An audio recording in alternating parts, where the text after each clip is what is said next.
Excellence of being mindful of salah times.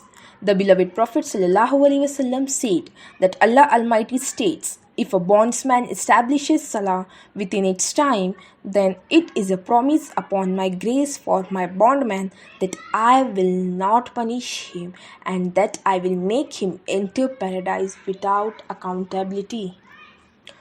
Sayyidina Abu Darda Raziyallahu Anhu said to his companions, if you wish, I will definitely take an oath. He then said, I swear by Allah Almighty, besides whom there is none worthy of worship. Indeed, the greatest people in the court of Allah Almighty are those who bear in mind the night, the day, the sun and the moon. His friend asked, O Abu Darda, does this refer to the muazzin?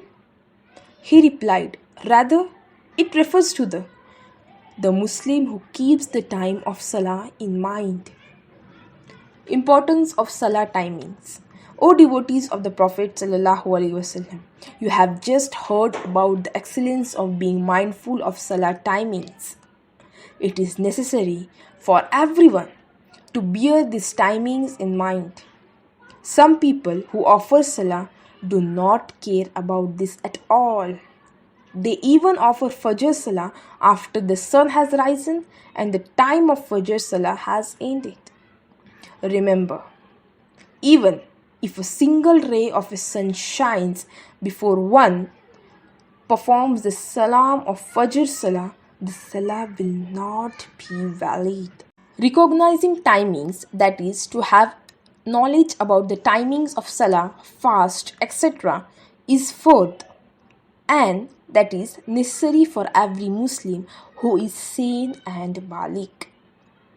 Attaining information about timing is no longer difficult. O devotees of the Prophet, the world has come a long way these days. Acquiring information about timing is no longer difficult. There are clocks and watches to tell the time.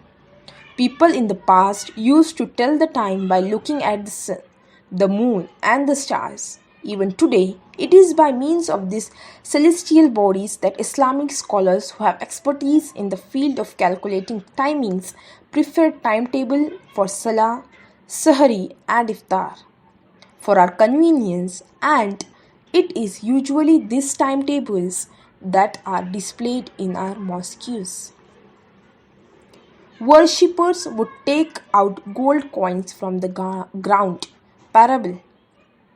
It is mentioned, after much persistence and asking a Roman friend about how he had embarrassed Islam, he mentioned the following. An army of Muslims attacked our country. A war took place in which some of our people were killed and some of them lost their lives. I imprisoned 10 Muslims by myself. I had a very large home in Rome. I handed over all 10 prisoners of war to my servants, who shackled them and made them load things onto mules. One day, I saw that one of those servants took something from a prisoner and let him go to offer Salah. Grabbing hold of the servant, I beat him and asked, "Tell me, what do you take from the prisoner?" The servant said, "This prisoner gives me a dinar, that is a gold coin, at the time of every Salah." I asked, Does he have dinar with him?" The servant said, "No, but as he finishes Salah, he strikes his hand on the ground and takes out a dinar which he gives to me." Having listened to my servant, Sayyidina Abu Bakr bin Fadl Rahmatullah alayh said, I become eager to know the reality of this situation.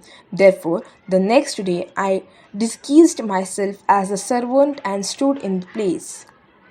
When the time of Zuhr Salah started, the prisoner gestured to me to let him perform Salah. Offering to give me 1 dinar in return, I said that I would take at least 2 dinar, to which he replied, "Okay." I unitied him, and he offered Salah. After he finished, he struck his hand on the ground and took out 2 new dinars that he gave to me. When the time of Asr Salah arrived, He gestured to me like before. I gestured to him that I would take 5 dinars this time. He agreed. As the time of Maghrib Salah started, he gestured to me as usual. I said, now I will take at least 10 dinars. He accepted, and after offering Salah, he took out 10 dinars which he handed over to me. At the time of Isha, he gestured to me as usual. So I demanded 20 dinars this time, and he still agreed. After he offered Salah, he took out 20 dinars and handed them over to me. He then said, ask for anything you wish. My Lord is self-sufficient and the most generous. He Almighty will bestow upon me whatever I ask for.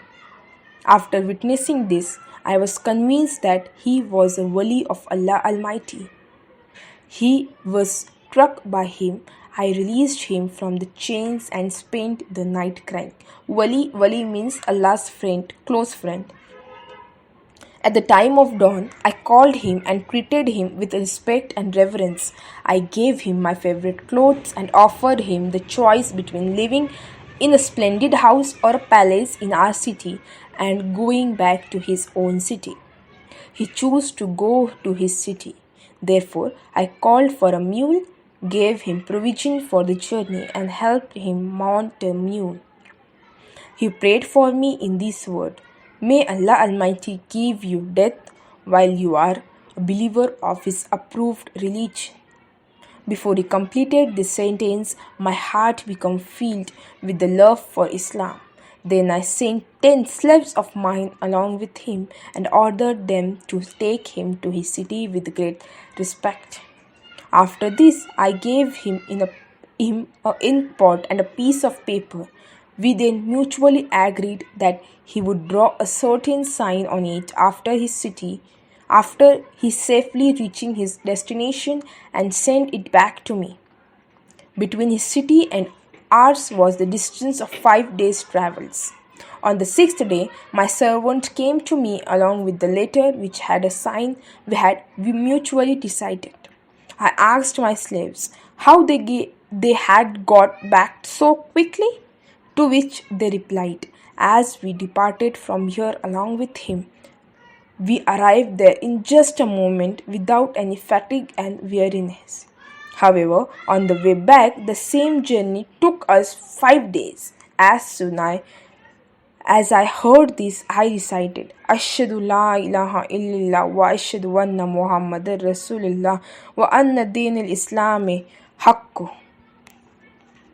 I testify that none is worthy of worship except Allah Almighty, and I testify that Muhammad is indeed the Prophet of Allah Almighty, and that Islam is indeed the true religion. Then I moved from Rome to the city of Muslims. May Allah Almighty have mercy on them and forgive us without accountability for the sake. Ameen Summa Ameen.